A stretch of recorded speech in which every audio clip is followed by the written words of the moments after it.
Bien, vamos a comenzar. Necesito saber si es que se escucha bien, manitos arriba, o alguien que active su audio para contarme. ¿Se escucha? Se escucha súper, profe. Ya, súper. Bueno, ya les di la bienvenida, bienvenidos a aquellos que no los haya podido saludar. La idea de la clase de hoy, número 3 de 4, es poder revisar un poquito cuáles fueron las temáticas que abordamos la clase anterior, las dos clases anteriores, que ocurrieron hace unas 2 semanas más o menos, y poder también incorporar otros conceptos, incorporar otras reflexiones más ligadas hacia la terapia ocupacional, también desde el feminismo, desde la teoría y epistemología feminista, para que podamos ir complejizando este camino y podamos ir viendo también de qué manera esto se relaciona con la profesión, con la disciplina, con nuestros modos de pensar y con las formas que podemos ejercer a futuro o incluso desde ya en nuestra vida cotidiana. Les voy aquí a compartir la pantalla para dar curso a la clase. Ustedes me avisan si es que se ve bien.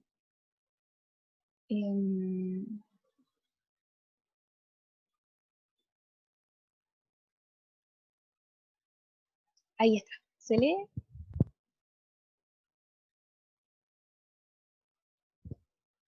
¿Se ve bien? Sí, profe, se ve bien. Súper. Como les comentaba, la idea de hoy día es poder hacer un vínculo entre lo que hemos podido abordar en las clases anteriores y la forma en cómo esto se puede relacionar con la terapia ocupacional hasta el momento, ¿no? Recordamos cuáles eran las temáticas que habíamos tratado, que habíamos trabajado. La primera de ellas es el tema del postestructuralismo, que nace como un movimiento teórico, epistemológico, que pone en tensión los postulados del estructuralismo, como veíamos, que presenta en el fondo nuevas formas de hacer. ¿Ya? Muchos de ellos, recordemos que no se definen a sí mismos como postestructuralistas, también hay algunos de ellos que rechazan esta concepción o que incluso deciden mantenerse alejados, pero que implica una nueva forma de pensar, de hacer las cosas y de pensar, como decíamos, las ciencias humanas y que surge desde la lingüística, desde la historia, desde la psicología, para comprender también los procesos humanos. Desde ahí se hace el postestructuralismo también uno de los conceptos centrales que al menos vamos a destacar para poder continuar avanzando en estos contenidos, tiene que ver con el énfasis en el lenguaje, ¿ya? Desde el tema del significado y desde la subjetividad, de cómo las personas con las que nosotros trabajamos, incluso nosotros mismos, vamos otorgándole significado y sentido a nuestros propios discursos, a el valor que tiene también nuestra propia subjetividad y nuestra experiencia. Son principalmente los conceptos que más destacamos de esta clase y que también nos sirven para la práctica.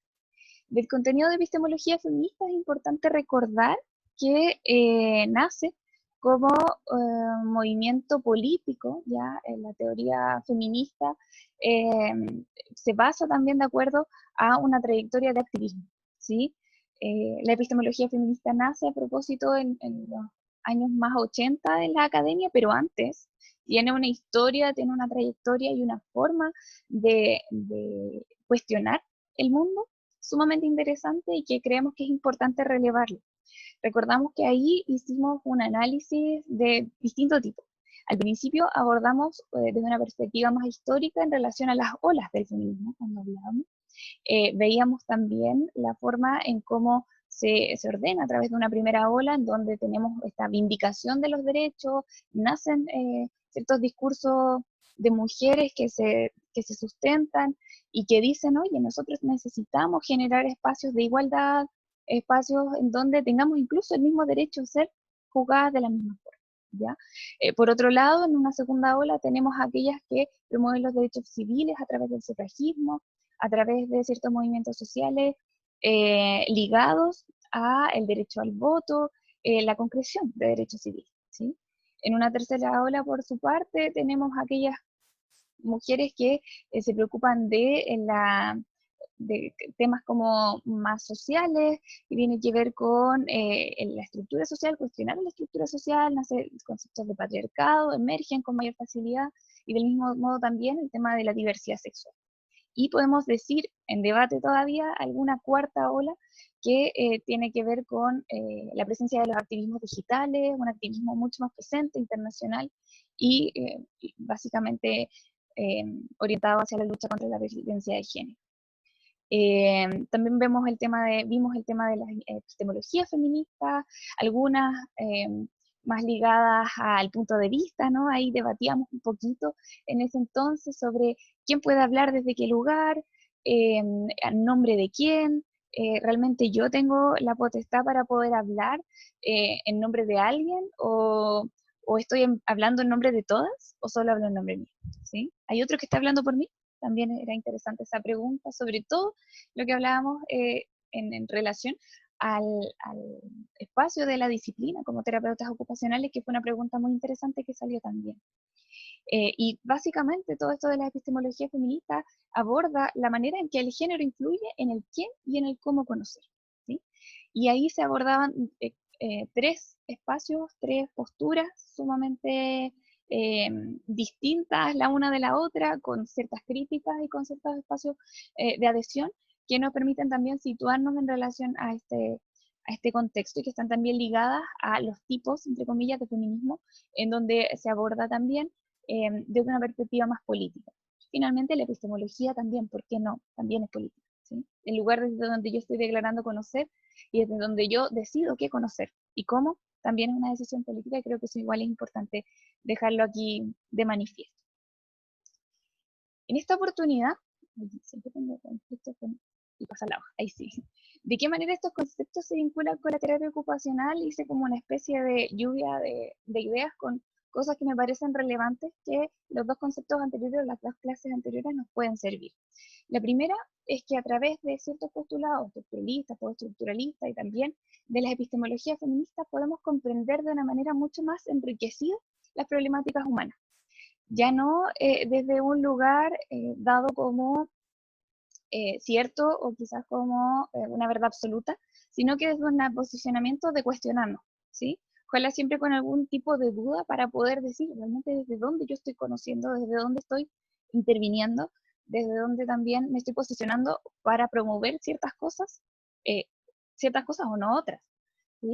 Lo importante también de pensar que tenemos injerencia en la vida cotidiana de las personas. Eso es algo sumamente intenso. Al menos yo en este tiempo he podido reflexionar un poco más porque es un espacio sumamente íntimo.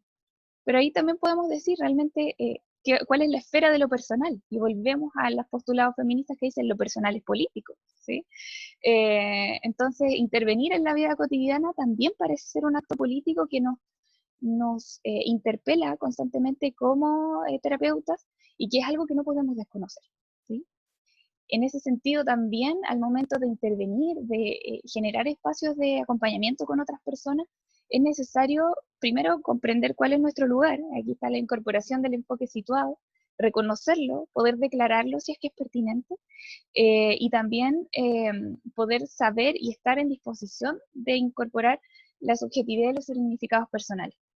Porque en muchos casos puede ocurrir que estas intenciones o esto quede solamente en el papel. Muy linda la teoría, ¿sí? La teoría feminista nos dice que es importante situar tu conocimiento.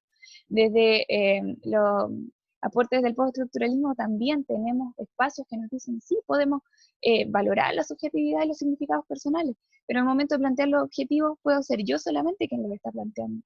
En el momento de responder a la institución de salud, por ejemplo, con ciertos planes de intervención, soy yo quien está tendenciando o quien está guiando la intervención hacia mis objetivos, ¿sí? Y ahí solamente la importancia de la subjetividad y los significados pasa a ser solamente un discurso que yo coloco en mi ficha clínica o que coloco en mi avance o en mis informes, pero que no se ve tan reflejado. Entonces es importante que estos conceptos los vayamos bajando y que vean que esto tiene una aplicación práctica, quizás no desde una técnica, pero sí desde un posicionamiento ético. Y que eso creo que es sumamente importante de declarar y de conocer en etapas de aprendizaje temprano como está ocurriendo ahora. No sacamos nada que lo piensen en cuarto año, siendo que desde ya necesitamos implementar o comentar que esta responsabilidad ética debe irse promoviendo desde espacios tempranos de aprendizaje. Y por otro lado, ya para ir cerrando como este círculo que tiene que ver con el vínculo de la terapia ocupacional, al menos para mí es fundamental y desde aquí yo declaro como mi posicionamiento situado. Al menos para mí el tema de la participación social es algo muy relevante.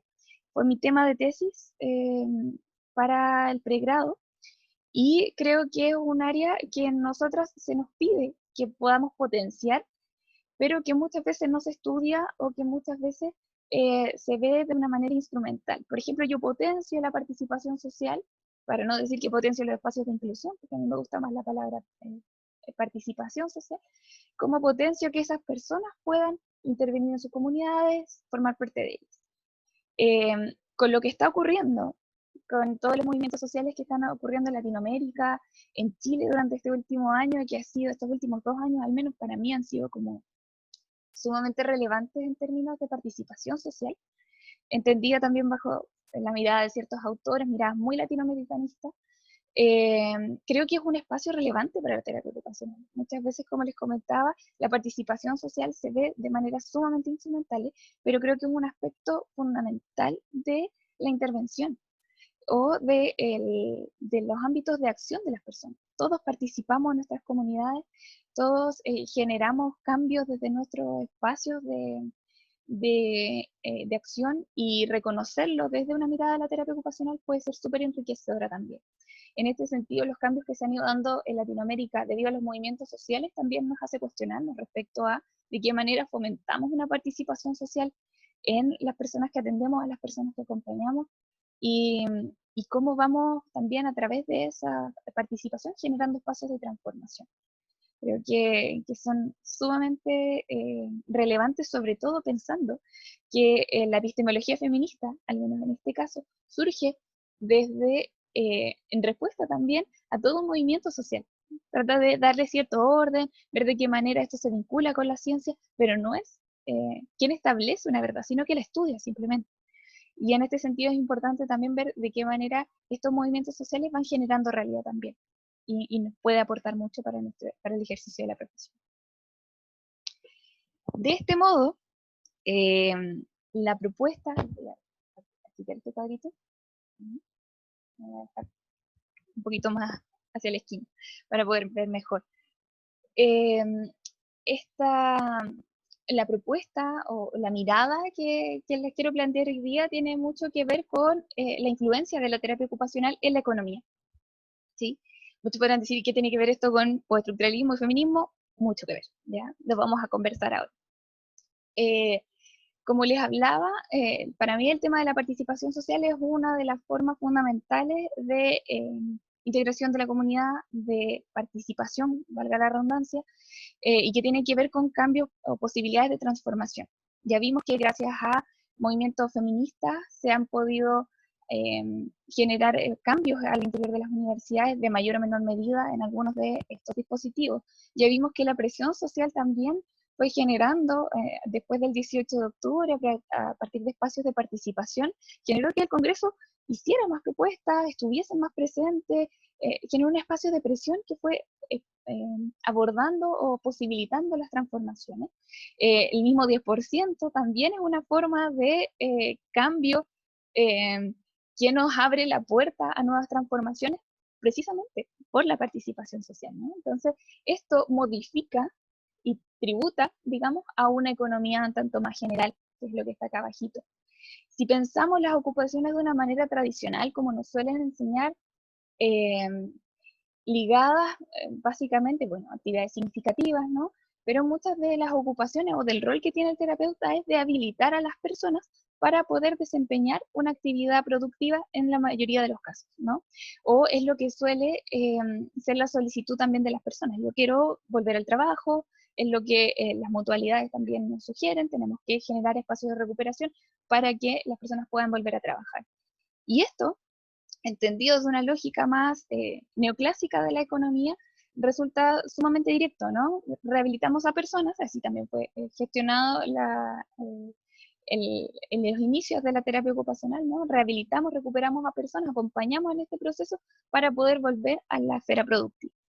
Nuevamente, Después se fue complejizando a propósito de actividades en distintos planos, no solamente en la esfera productiva, ¿sí?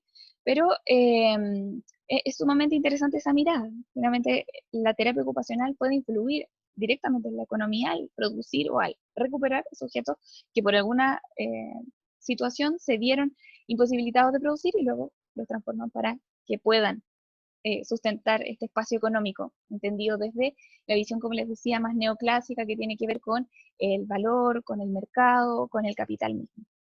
Y por otro lado, también intervenimos al interior de las formas de vida, ¿no? Las formas ocupacionales, los modos de hacer.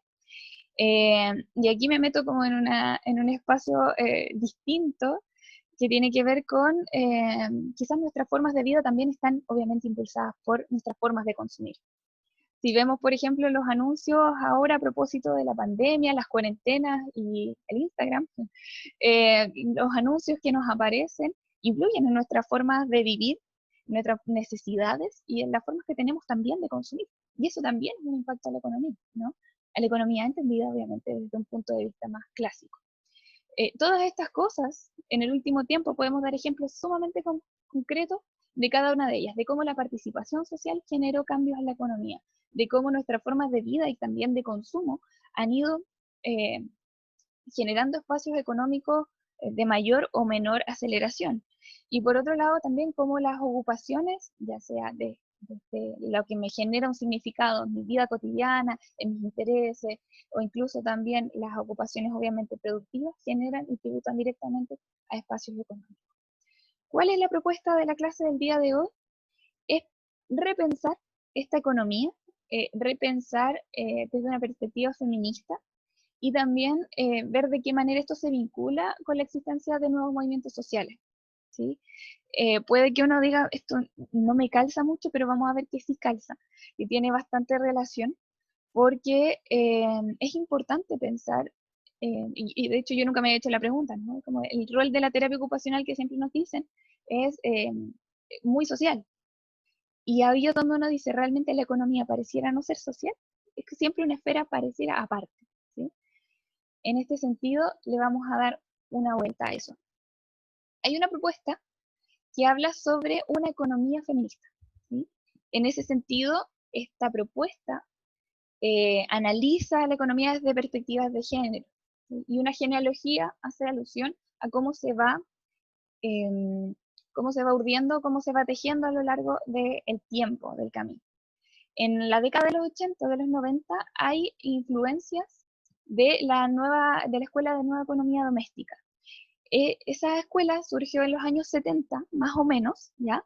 Y en el fondo fueron formas de concebir la economía con los mismos conceptos anteriores del mercado, principalmente una economía monetizada, se incorporaron ciertos conceptos a la forma de incorporar mujeres o de visualizar a las mujeres en su perspectiva en la economía, ¿no?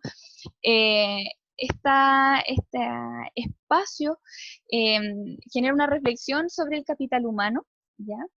Y en el fondo a, acordaron o abordaron cómo la economía tenía influencia en los espacios domésticos, ¿sí? Usualmente ocupados por, ya sabemos, mujeres, ¿sí? Ahí se construyeron diversos modelos cuantitativos en que se abordó la división del trabajo doméstico principalmente desde un enfoque biológico, social y más que nada este análisis economicista, ¿no? Las divisiones de género eran producto de la biología. El que las actividades económicas estén separadas era producto de los espacios de género. Por algo ya dado, era casi algo natural. Hay una interferencia por ahí.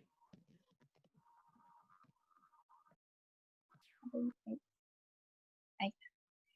Y como les decía, era una mirada de la economía hacia los espacios domésticos, ¿sí? Si finalmente había esta división de trabajo era por algo biológico y se abordaba el trabajo de las mujeres básicamente mirando qué era lo que hacían las mujeres, ¿no? Solamente eso. Harding, el año 87, señala que a estos métodos los llamó agregue mujeres y mezcle. Es decir, solamente miramos superficialmente de qué manera las mujeres están teniendo injerencia en el mundo económico.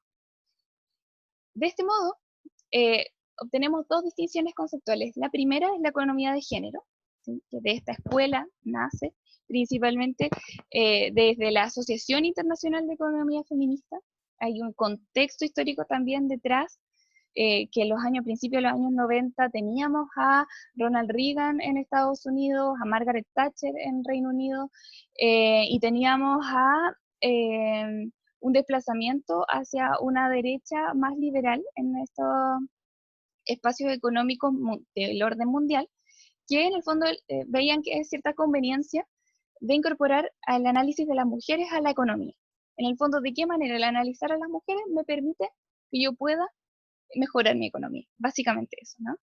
Entonces, se incluye a las mujeres en los análisis económicos, principalmente desde, como les decía, el capital, desde lo monetizado. Se hace una desagregación de datos por sexo, porque creemos que eso efectivamente es hacer una economía de género, ¿no? Desagregar los datos por sexo.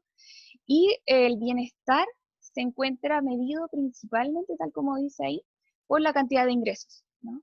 Aquí lo podemos mezclar o lo podemos homologar a lo que vimos en la clase anterior cuando hablábamos de un feminismo más liberal, ¿no? El feminismo liberal, desde ciertas perspectivas políticas, tenía que ver con la manera en que se agregaran o se homologaran las condiciones de hombres y mujeres. Y ahí habían otras feministas radicales que decían, nosotros no queremos ser igual de oprimidas que los hombres, ¿no?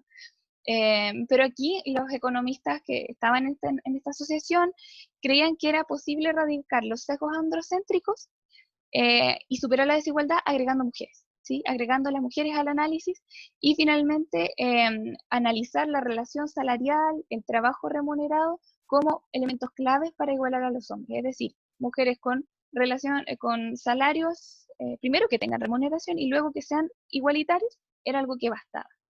Y esto, recordar que es bajo la mirada, esto de la economía de género, es bajo la mirada de básicamente una forma en que la mayor igualdad generaba un mayor crecimiento económico.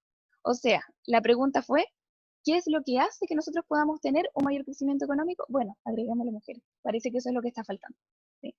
Y por eso es que se denomina de esta forma, también entendiendo el marco en el cual nace, en el cual se desarrolla y en el cual va surgiendo.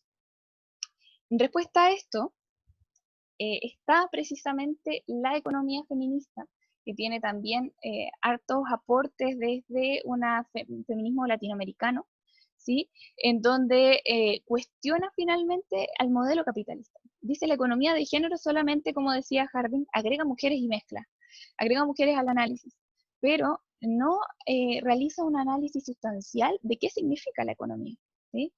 Las economías, las personas que aluden a esto de la economía feminista, que la trabajan, la investigan, principalmente se cuestionan el modelo, ¿sí? Quizás podríamos decir que son un poquito más estructuralistas porque se cuestionan este modelo, ¿sí? Hay un cuestionamiento profundo al modelo neoclásico, ¿ya? Y que busca analizar esta economía pura, y se cuestiona la cultura androcéntrica principalmente al relacionar la economía netamente con lo monetizado. Ellas dicen, no, esto no es solamente capital, no es solamente valores, no son solamente el trabajo remunerado, sino que hay otra esfera, hay otro espacio que no se está visibilizando, que no se está tomando en cuenta y que está estrechamente relacionado con otros elementos que son culturales, que son sociales, ¿ya?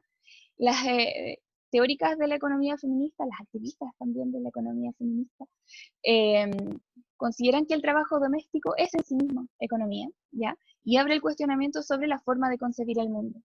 Y como les decía al principio, en general uno concibe la economía como un aspecto más, ¿ya? Aspectos económicos, culturales, sociales y como si fuera un desarraigado. En este sentido, las economistas feministas hablan sobre una concepción mucho más global y mucho más homologada del sistema mundo. Por otro lado, también, como les comentaba, descentra el análisis de los mercados, amplía la perspectiva, ¿ya? Las mujeres son sujetos y agentes económicos, desde la incorporación, por ejemplo, de trabajos no remunerados, desde la reproducción de la división social, de la división sexual del trabajo y de cómo esto afecta básicamente la economía, ¿no?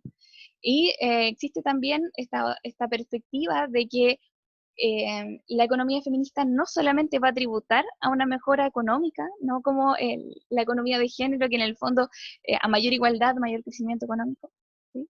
Sino que en este caso nos dice, oye, si mejoramos nuestras condiciones de vida, no solamente vamos a mejorar las condiciones de las mujeres, sino que de toda la comunidad.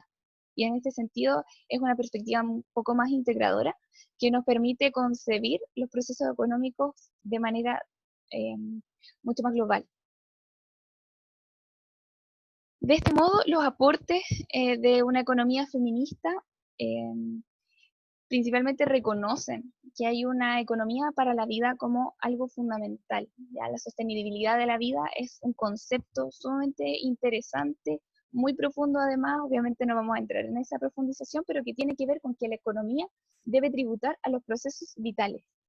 En un escenario como este, en donde la depredación ambiental es algo muy común, en donde se pronostica una serie de años máxima para el colapso mundial, esta economía nos remece absolutamente, porque nos dice tenemos que pensar nuestro modo de vivir desde una ecología también, ¿no? Desde la economía ligada con una ecología que nos permita ser sustentables en el tiempo, no solamente acumular capital como lo promueve ciertos espacios de economía más clásica, o como incluso la misma economía de género, sino que aquí nos dice necesitamos que la economía esté al servicio de la vida, ¿sí? Y que en el fondo nos ayude a vivir mejor, no nos ayude a tener más, sino que nos ayude a vivir de una manera en donde la viabilidad de la vida sea posible, ¿sí? Eh, es un aporte también teórico y político al reconocer a las mujeres como sujetas de derechos económicos, como productoras de vida y además reproductoras o cuidadoras de seres humanos que van a producir. No sé si se entiende, es un poquito enredado. Pero básicamente, al momento, y esto lo vamos a abordar en un ratito más, que tiene que ver con el trabajo reproductivo, ¿no? Las mujeres al cumplir este rol de reproducción están aportando directamente a la economía, ¿sí? Y por lo tanto deben ser, además de el derecho civil de tener el derecho al patrimonio, debe también considerarse como un agente sumamente relevante al momento de efectuar aportes directos a la economía, entendiéndolo desde una economía feminista mucho más ecológica y como más global. En este sentido, hay una relación recíproca entre movimientos sociales y prácticas de sostenibilidad de la vida, y aquí es donde se juntan, ¿no? Si consideramos que la perspectiva de la economía feminista aboga por una sostenibilidad de la vida, donde las posibilidades de vivir sean reales, muchos discursos, muchos movimientos políticos que tienen que ver con estar en contra de la deforestación, contra los proyectos de megaminería, contra Ibericén, contra proyectos de plantación monocultivo, el mismo conflicto mapuche, eh, son precisamente movimientos sociales que en su conjunto no pueden hacer aludir o podemos aludir a que encierran intrínsecamente espacios de economía feminista, porque nos permiten un mejor vivir o abogan por un mejor vivir. Muchas de las críticas que ocurren hacia estos movimientos suelen ocurrir desde espacios que dicen, bueno, es que están en contra del progreso. Y eso también es un discurso muy frecuente, pero ahí nos hacemos la pregunta, ¿qué es progreso? ¿Es solamente de una economía neoclásica que nos dice el valor de las cosas o realmente las posibilidades de vivir? ¿Sí? En ese sentido, hay un quiebre importante o la necesidad de quebrar con esta tensión entre activismo y academia.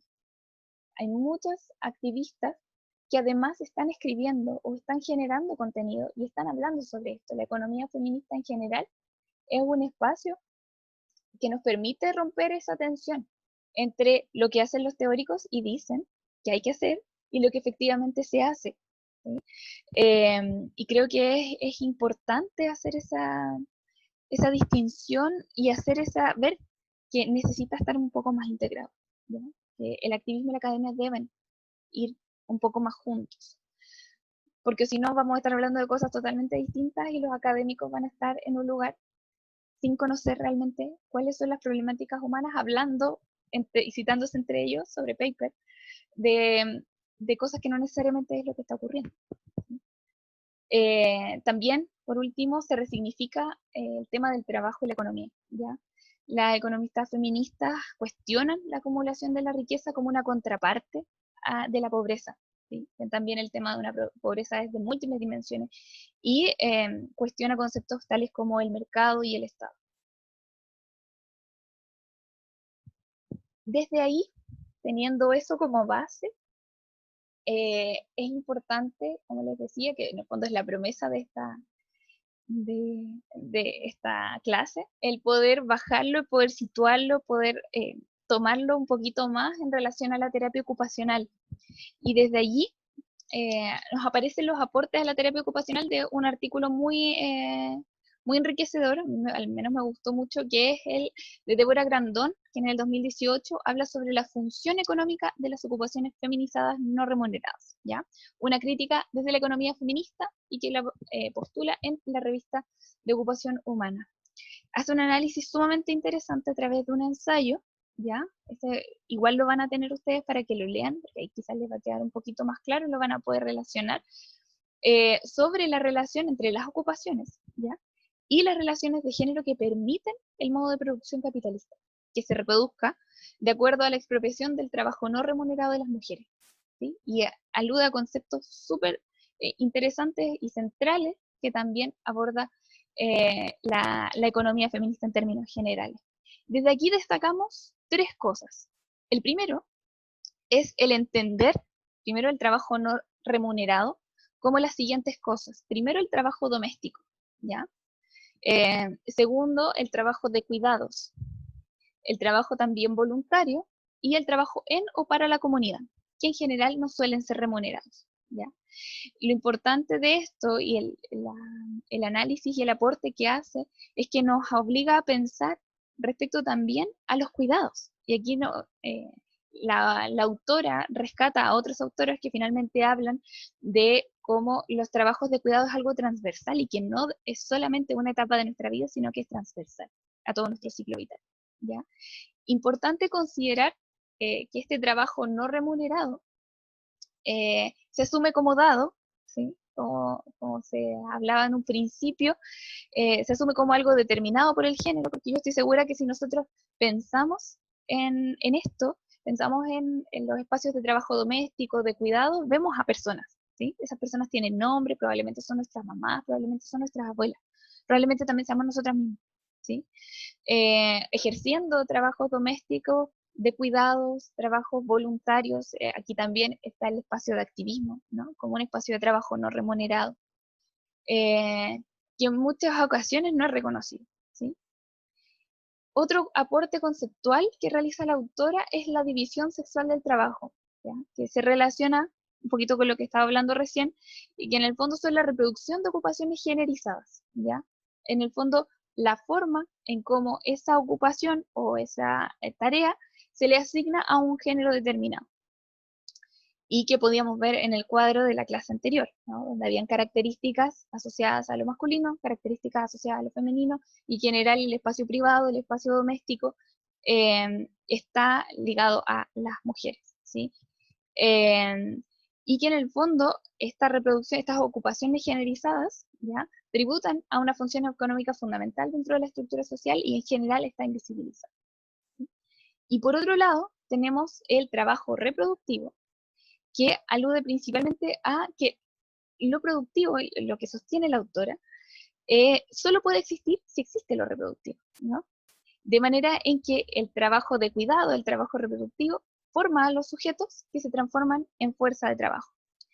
Entonces, la incorporación de estos tres elementos, que en el fondo se unen en uno solo, ¿ya? Y que al menos el trabajo reproductivo y de cuidado, a mi juicio lo resume bastante bien, tiene que ver con la forma en cómo la producción de sujetos, yo como mujer produzco un sujeto, y al momento de cuidar ya estoy haciendo una contribución económica, porque estoy cuidando a un ser humano que en el momento determinado, en un futuro, o quizás en un presente más cercano, va a aportar directamente a esta economía que tiene que ver con el capital, con la producción, con la forma de hacer dinero, ¿sí?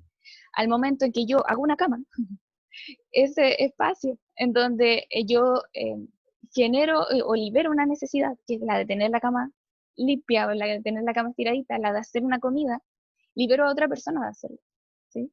Ahí estoy hablando de esta división sexual, que hay una persona que sale al mundo laboral, hay otra persona que genera las condiciones para que esa otra persona pueda salir. Cuando yo lavo una ropa, estoy también generando condiciones para que esa otra persona, al momento de trabajar, pueda tener su camisa limpia, ¿sí? Y ese trabajo reproductivo, que también tiene que ver con otros mandatos, que tiene que ver con el mandato de la maternidad obligatoria, ¿no? Cuando yo voy a cumplir 30 años y me van a decir, oiga, ¿y usted por qué no tiene guagua todavía? ¿Y cómo le voy a explicar en términos concretos que es parte de la economía feminista y que yo no deseo generar seres humanos que sirvan a este modelo de capital y destrucción económica? No puedo decir eso, ¿no? Entonces tengo que buscar palabras un poco más sencillas, pero básicamente eso, ¿no? El trabajo reproductivo que implica que una persona, que en general son mujeres, estén al cuidado de seres humanos que van a ser productivos el día de mañana. Y es en este punto en donde la autora menciona, o sea, lo productivo solo puede existir si existe lo reproductivo. Personas que además de hacer nacer otros seres humanos, puedan cuidarlos para que se transformen en personas aptas para producir. Y esto me explota la cabeza, siempre. En este sentido, Federici, que es una de las autoras principales, o al menos más reconocidas del tema de la economía feminista, una escritora y pensadora europea, comenta que cuanto más cuidan de otros las mujeres, menos reciben ellas mismas en contraposición, puesto que dedican menos tiempo al trabajo asalariado que los hombres y gran parte de los sistemas de seguridad social se calculan en función de años realizados de trabajo remunerado. ¿Sí? Tenemos claramente el ejemplo aquí, muchas mujeres con pensiones básicas solidarias, en donde no tuvieron posibilidad de hacer la capitalización individual que sugiere el modelo hegemónico de las AFP, ¿no? Eso de entrar en otro debate sobre si estamos o no de acuerdo con la AFP, pero finalmente el hecho de que ellas no hayan podido trabajar o no se hayan podido desempeñar en ciertos espacios ha significado que finalmente no puedan acceder a espacios de seguridad social, ¿ya? Y es un problema sumamente complejo de múltiples aristas, porque deja de ser solamente agregar mujeres a la mezcla, solamente dejar de creer que al momento de sumar más mujeres al espacio económico global, vamos a solucionar el problema. No se trata solamente de agregar mujeres y mezclar, sino que generar condiciones vitales para que se puedan desarrollar todas las esferas, principalmente del cuidado, que eso es algo que viene en la siguiente diapositiva. Y aquí es donde hablamos, que es algo que la autora Grandón, Débora Grandón, nos habla. Y cuando yo, con cierta resistencia, debo reconocer, me empecé a interiorizar un poquito sobre el tema de los cuidados, me generó una especie como de rechazo, lo declaro súper abiertamente, porque estamos sumamente acostumbradas a que cada uno tiene que rascarse con sus propias uñas, dicho en términos sumamente coloquiales, ¿no? Cada uno se las arregla por sí solo, de acuerdo a los sistemas económicos, sociales, culturales que promueven el individualismo. Cada uno hace lo que tiene que hacer y punto.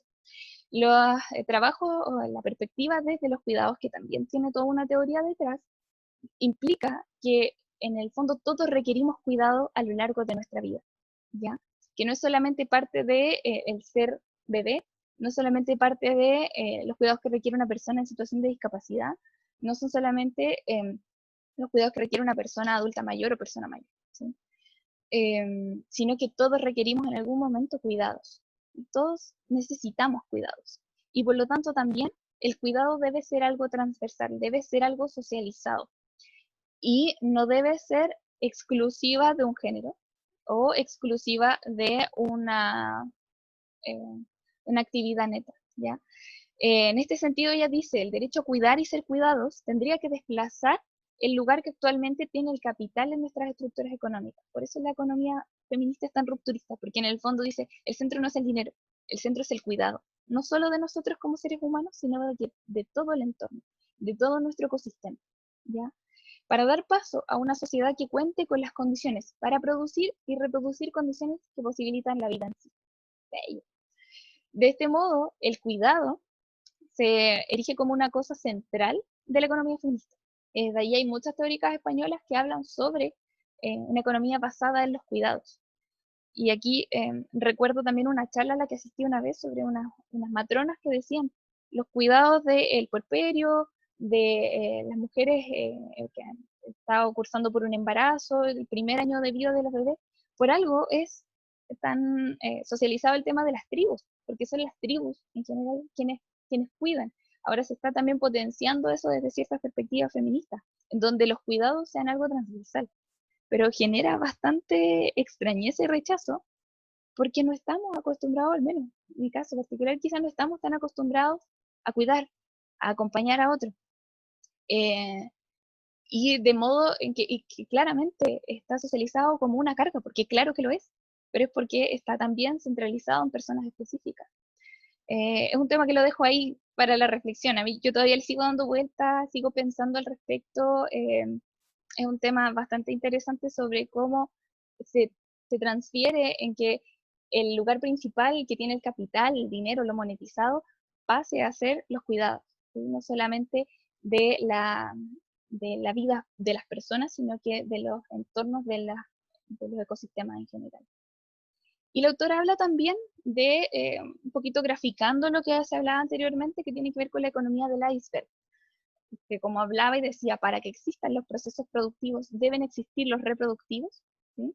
En general, el mercado y los procesos productivos son esta punta del iceberg, es solamente lo que se ve, ¿sí? El dinero que se trae de casa es solamente lo que se ve, pero detrás de eso, bajo eso, se esconde una gran masa de hielo que esconde el trabajo doméstico, el trabajo de cuidado y los servicios, ¿sí?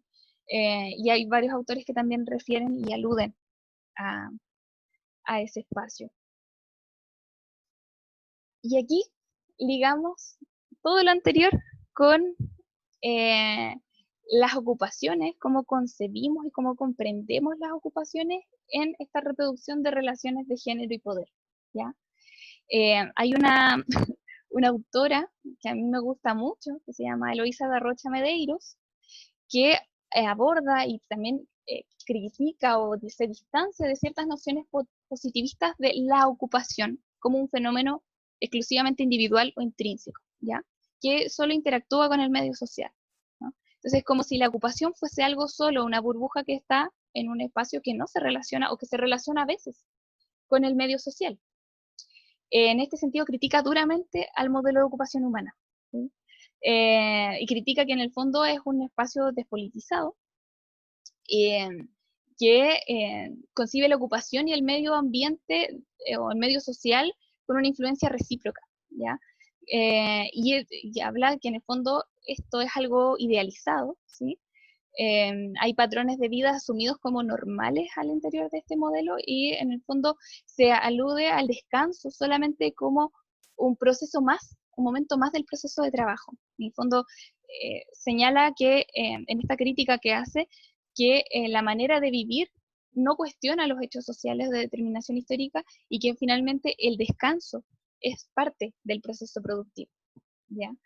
Esto también como que me remueve porque uno puede decir, no, no debería ser así, pero básicamente eso es lo que se vive, sobre todo en países latinoamericanos como el nuestro, fuertemente influenciados por un modelo neoliberal que nos exprime de tal forma que el descanso muchas veces se transforma en hacer lo que no alcancé en mi tiempo productivo o descansar para poder seguir trabajando, pero no es un espacio en donde yo disfrute realmente sin pensar en que tengo que volver a trabajar, ¿sí? Es sumamente difícil porque forma parte de una concepción cultural súper intensa. Grandón, la autora de este texto, también eh, hace una revisión de las ocupaciones, ¿ya? Como una derivación emergente de condiciones históricas que corresponden a un modo de producción capitalista alienante, explotador y patriarcal. Ya aquí dejó todos los conceptos súper claritos, eh, y que finalmente estas condiciones económicas y políticas son ese sustrato, ese espacio desde el cual brotan ocupaciones que reproducen un orden social establecido. En términos concretos, pensar de qué manera la gente está eligiendo sus ocupaciones. ¿Realmente puede elegirlas? ¿O simplemente se ve llevada a elegir lo que toca? Se ve obligada a seguir un modelo porque de este modo hay que parar la olla, ¿sí? Hay que hacer cosas que nos permitan poder subsistir.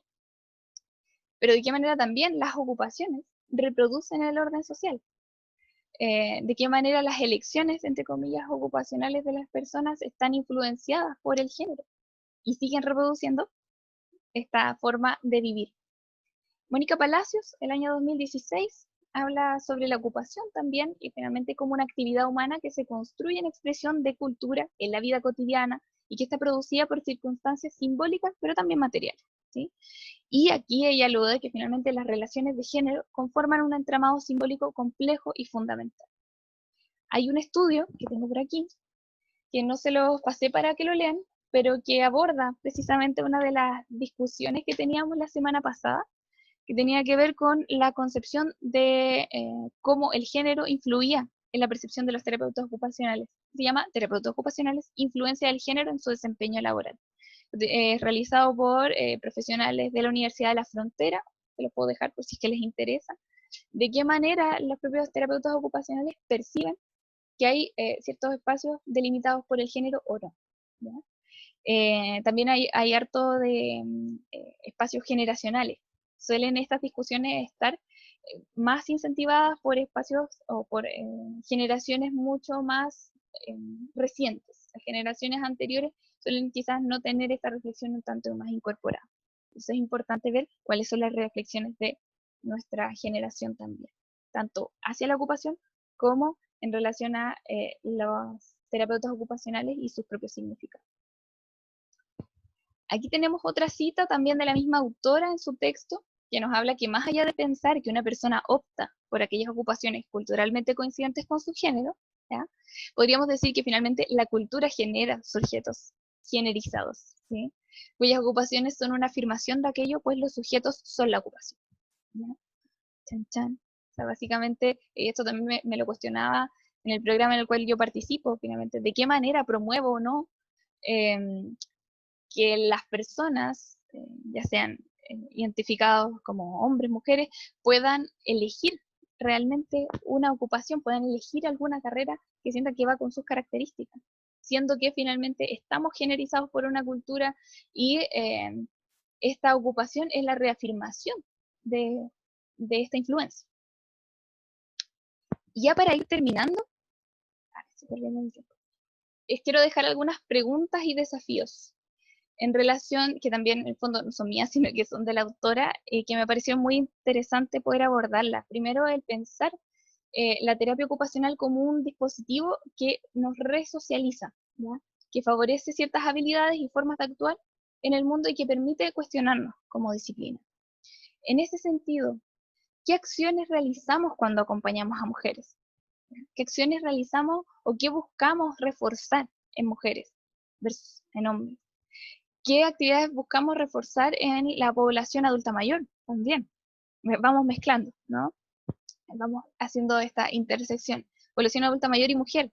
¿Qué habilidades reforzamos? ¿Cuáles son los talleres que proponemos? ¿Qué objetivos planteamos?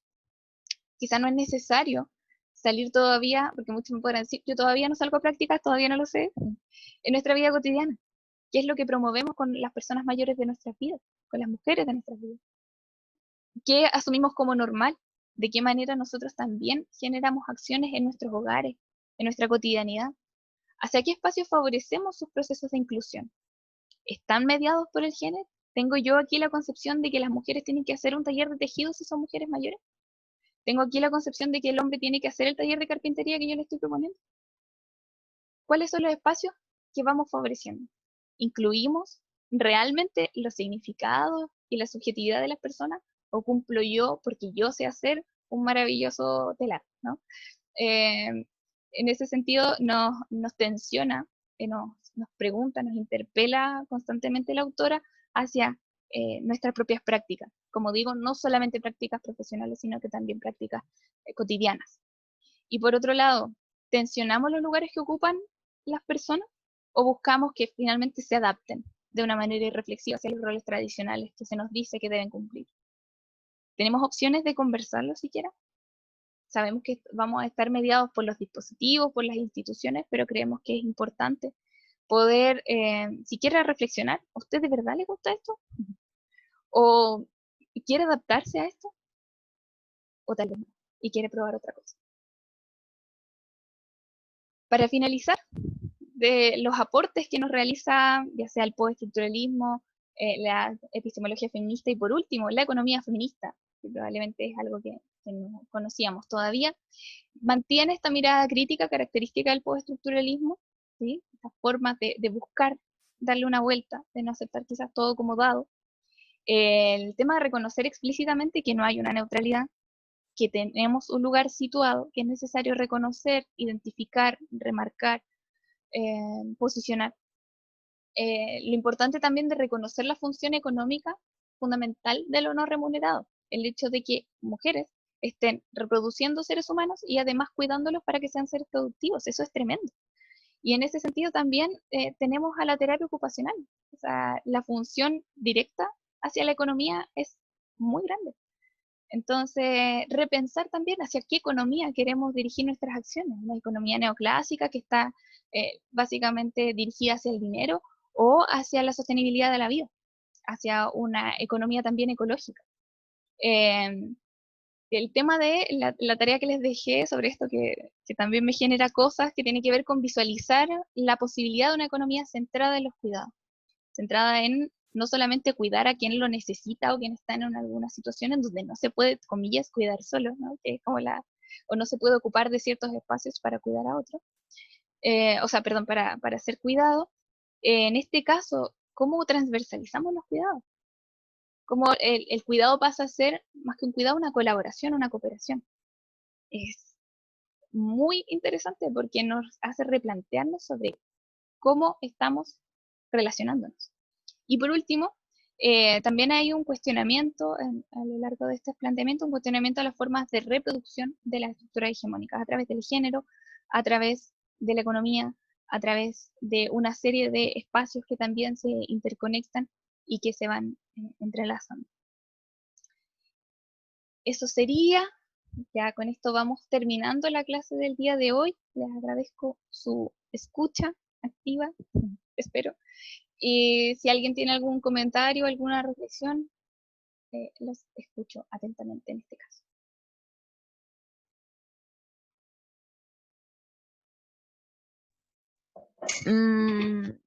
¿Profe? A mí por lo menos me hizo mucho sentido cuando habló del tema de los adultos mayores. Por ejemplo, he escuchado mucho de talleres y como lo típico que es lo mismo que usted decía, o las mujeres tejer, o los hombres carpintería, y igual no creo personalmente que como que les pregunten a ellos qué es lo que quieren hacer, no como que eso ya está muy determinado desde antes para ellos. Y encuentro que igual sería muy bueno replantearse eso, como preguntarles tal vez a ellos antes de, no sé, hacer los objetivos del taller, qué es lo que les gustaría, o no sé, hacer como encuestas o algo así, como para salir un poco de esa línea, como tan concreta o cuadrada. Así que eso, a mí personalmente me ha hecho mucho sentido. Y creo que sería muy bueno futuro cambiar eso. Y eso, O ahora que como lo profesionales menciona, nosotros mismos. sí, ahora que lo menciona, igual se me prendió la ampolleta de cuando dices plantearlo, los objetivos de una manera distinta o hacer otros espacios de participación. A veces asumimos que somos nosotros, nosotras, quienes debemos llevar algo concreto, ¿sí? Para que la otra persona eh, haga o genere y posicionamos el espacio de expertise solamente en nosotros. Pero muchas veces ellos, ellas también tienen cosas que decir y eso también tiene que ver con una construcción un poco más comunitaria. Es decir, si tú vas al sujeto desde un lugar en donde tiene algo para decir, en donde tiene algo para mostrar, donde quizás tiene algo para compartir. Y es también, remesa un poco, porque supuestamente uno es quien debe moderar y debe guiar el espacio y además debe situar la experiencia, la expertise, ¿no? Yo soy experta en esto porque a mí me enseñaron en el taller que esto se hacía así.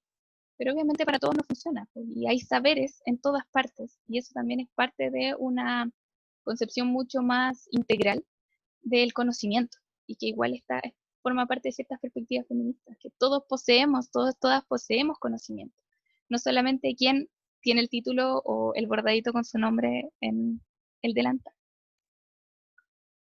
Claro, igual es como una forma de jerarquizar las posiciones, ¿no? Que se supone que nosotros no queremos hacer eso. Pero se da, y hay que estar súper atentos. Claro, eso se da. Sí. Igual sería una forma de construir. Bueno, en todo caso, siempre decimos como que estamos en un nuevo paradigma, así que creo que van a haber muchos cambios. Espero que los haya. Ojalá que sí. Y que el discurso también sea acompañado de la acción, que podamos ir repensando. Y no sé, yo termino un taller en las tardes y pienso, podría haberlo hecho mejor, esto no, hablé demasiado, al próximo, y lo voy cambiando, o sea, esa posibilidad de poder mejorar y también cuestionarse constantemente, creo que es súper positivo considerando estos elementos que hemos visto alrededor de las clases. Claro, y es una forma de sistematización igual para el futuro. Sí, es tremendo desafío ese también. Que creo que nos falta también eso. También lo he comentado muchas veces. Sí. Porque precisamente por eso pues, estamos tan metidos en el hacer que al momento de reflexionar son solamente palabras, pero no, tampoco las escribimos. Entonces, ¿en qué momento también? Sería ideal poder hacerlo. No sé si hay alguien más que quiera comentar algo más. Quizás Carolina, te interrumpí, perdón. Ah, no, no, eso era. Gracias, profe. Súper, gracias a ti por tus reflexiones.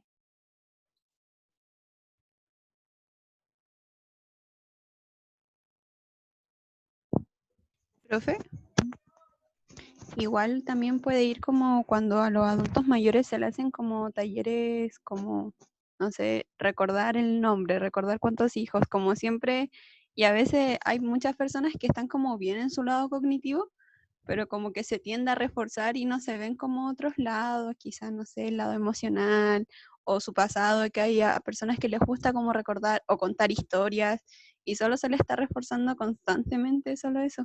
Igual como que se podría generar cambios por ahí o no. Sí, absolutamente. Yo creo que el hecho de poder replantearnos nuestras prácticas, repensarlas, nos va a permitir tener eh, mejores acciones. En ese aspecto, algo que se ve mucho y que ocurre y que para quienes hemos trabajado con adultos mayores es también un tremendo desafío, es el no infantilizar al adulto mayor. Porque a veces se asume que porque tenga ciertos olvidos, porque tenga ciertos deterioros cognitivos, se está perdiendo la trayectoria, ¿sí? Y se realiza como prácticas infantilizadoras o espacios que también vulneran su derecho.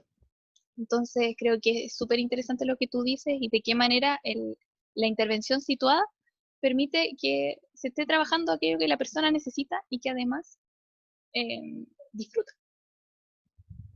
Sí, o sea, al menos una experiencia personal, junto con una amiga, intentamos hacer con su abuelita, porque con esto el tema de la cuarentena, como que la abuelita estaba realmente muy deprimida.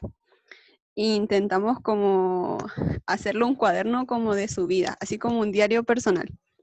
Y al principio la abuelita como que se motivó, pero después ya se le fue como porque igual recordar cosas del pasado a veces también duele mucho, pues y no tenemos como las herramientas suficientes para poder darle como un apoyo y poder sostenerla. Entonces igual era como un tema más complejo y que nos faltaba igual como las herramientas para poder ayudarla. Pero ambas pensamos que era como un excelente proyecto de crearles como un diario personal, sino que también, aparte de contar como historia, sino que poder dibujar cosas que les guste o pintar o más que estar todo el día así como ya, ¿cuántos hijos tengo? ¿Cuál es mi root? ¿Cuál es el root de mis hijos? Y cosas así que eran como muy cuadrados. Datos más específicos, sino que tiene que ver como que también con el reconocimiento de la historia, algo más episódico, diferente. Sí. Yo creo que es importante poder cuestionarse o poder reflexionar, como ustedes decían, pucha, nos resultó súper bien, pero después como que ya no tanto. Y así esas pequeñas intervenciones que uno hace de pronto en su vida cotidiana, o incluso el análisis que podemos hacer sobre la división sexual del trabajo, ¿no? Ahora quizás cuando podamos almorzar, ojalá alguna comidita rica, poder ver cuál es el trabajo que está detrás de esto, cómo este trabajo, cómo este plato se materializó, cuáles fueron los procesos invisibles que no, obviamente que no pude apreciar y que solo vi el resultado final, ¿no? Eh, Obviamente eso también nos genera como un caldo de cabeza, entre comillas, distinto, pero es importante hacer ver ese proceso, sobre todo nosotros que trabajamos con los procesos, ¿sí? Con espacios de, de separación, de desagregación de pequeñas actividades y ver esa invisibilización, o sea, llevar los trabajos no remunerados a un espacio de visibilidad nos permite también tener intervenciones mucho más situadas, certeras y efectivas. No sé si hay alguien más que quiera comentar algo. Ya estamos en el tiempo, pero del no.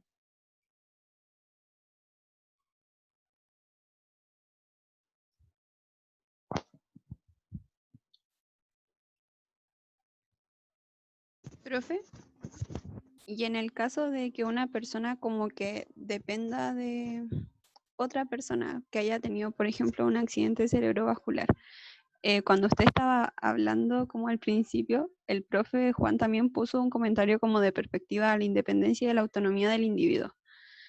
Y quería ver así como qué se hace en ese tema, porque la persona sí necesita de alguien más y como qué se refuerza, aparte de la rehabilitación, qué actividades puedo yo reforzar en ella, que también le generen como una autonomía. No sé, Juan, cuando quizás ahondar un poquito en esto, no sé si es que puede hablar. Cuando el profe colocaba esto de la perspectiva de la independencia, autonomía del individuo, autonomizado socialmente. Quizás no lo sé. Sí, sí, aquí estoy, ya. Eh, eh, Era el tema relacionado con esa digregación de lo comunitario, ¿no? Esa como necesidad que tenemos como desde la terapia de establecer desde el relato moderno esta maravilla del individuo, del superhombre. Se agrega también lo social y el tejido social y por eso se vuelve también un objetivo a fomentar porque ya no se entiende indisoluble el ser o a la persona, sino que se tiene que fomentar, no está estipulado per se. Entonces, eso también genera todo un tema relacionado precisamente con eventos que quizás para culturas originarias no es un tema, como el cuidado, por ejemplo. Y que están como estructurados desde ese nivel de importancia también y reconociendo esa práctica necesaria, como tú dices, desde el punto de vista de la economía del iceberg, que no se invisibiliza. Desde ese punto de vista creo que el conformar comunidad respeta el punto de vista económico y ecológico una forma mucho más fehaciente de reconocimiento y de equidad. Claramente eso está estipulado también desde una cosmovisión. En la práctica siempre hay situaciones que por supuesto pueden ser atentadoras contra la dignidad humana, pero en ese sentido particular sobre los individuos, sobre lo individual, sobre la independencia como objetivo en terapia ocupacional, también es interesante cómo nos situamos desde esas lógicas también discursivas. Eso implícitamente es también una forma de apropiación, de digregación, de atomización. Contribuimos como dispositivo y como instrumento de control a esa forma, ¿no? A esa parte que sigue enquilosada en el sistema humano. Eso. Y ahora que mencionas lo de como esto de la economía ligada también a la ecología, ¿no? Recuerdo lo que Sí, pues, actualmente está ocurriendo y este suicidio, entre comillas, de dos mujeres mapuches. terrible, Entonces, realmente ahí terrible. es donde uno dice, parece que esta forma de hacer economía molesta a algunas personas, ¿no? Esta forma de concebir el mundo está incomodando a ciertos poderes. Yo dudo mucho la hipótesis del suicidio, obviamente, tal como ocurrió con lo de Macarena Valdés, situaciones en donde se vulneran los derechos de las personas, en este caso una mujer activista, que luchaba contra grandes empresas y que de un día para otro aparece muerta, y así con un montón de mujeres, principalmente, y dirigentes sociales, también hombres, que luchan por mejores condiciones de vida, pero que luego aparecen muertos de manera misteriosa. Entonces creo que es un fenómeno al que no podemos estar ajenos, un fenómeno que está latente. Quizás Sí. como terapia ocupacional el involucramiento directo quizás no nos toque, pero tal vez tengamos oportunidad de trabajar con comunidades o con poblaciones que estén directamente relacionadas con este sentido de comunidad, con esta perspectiva, y es súper interesante e intenso visualizarlo y no obviarlo. Creo que igual es importante.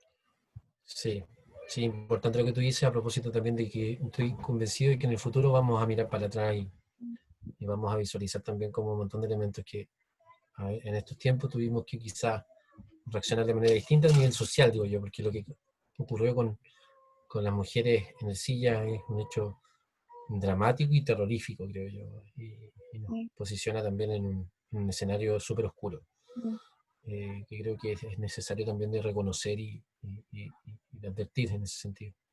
sí. Eh, Paula comenta, ¿no? Profes, entonces se parece al cambio del concepto de ocupación de individual a algo más colectivo, ocupaciones colectivas. Claro, yo creo que va por ahí también como no lo sé, así como fehacientemente, pero yo intuyo desde las lecturas de Mónica Palacio particularmente que precisamente se da como desde esa lógica, se da también como desde ese cambio hacia situar lo colectivo, como desde las epistemologías del sur. Entiendo que los colegas también que tienen esa formación, Mónica Palacio, Guajardo, Simó bueno, a nivel nacional me quedo corto, ellos como que sistematizan desde esas perspectivas también precisamente, desde conceptos decoloniales, Sí, que ahí la se profe nos va a viene. enseñar, se viene, ¿no? Está todo Sí, relacionado.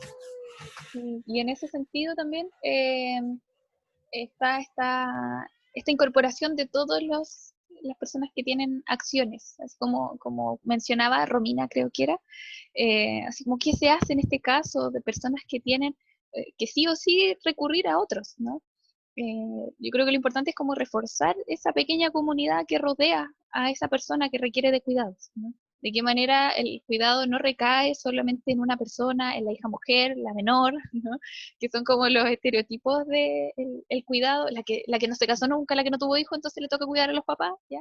Eh, ¿Cómo se refuerza esa red para que el cuidado sea transversal, no sea solamente quizás en la familia? Ahí también recurrimos a los amigos, de qué manera nos cuidamos como amigos, de qué manera apoyamos nuestros espacios de recuperación, no solamente cuando tenemos alguna dificultad física que nos impide continuar con nuestra vida cotidiana, sino que también dificultades emocionales. eh, y ahí creo que quizás puede ligarse a lo de las ocupaciones colectivas. Desconozco, va a ser una buena tarea poder vincularlo, pero me parece que quizás ustedes también tengan algo que decir al respecto a propósito de sus estudios, de sus tareas y de las reflexiones que me han sorprendido gratamente. Así que les agradezco también este espacio. No sé si hay alguien más ya para ir cerrando.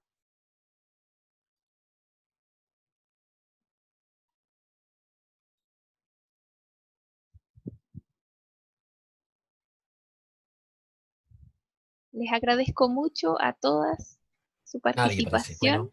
Bueno, gracias Milena también. Nos vemos en la próxima clase entonces. Po. Eh, si dudas, cosas pendientes, chiquillos, recuerden que los correos están dados también. Así que Mile, bueno, cierre nomás. Sí, muchas gracias. Cuídense Gracias, mucho. profe, que esté bien. Que estén bien. Chao. Profe Juan igual. Adiós, adiós.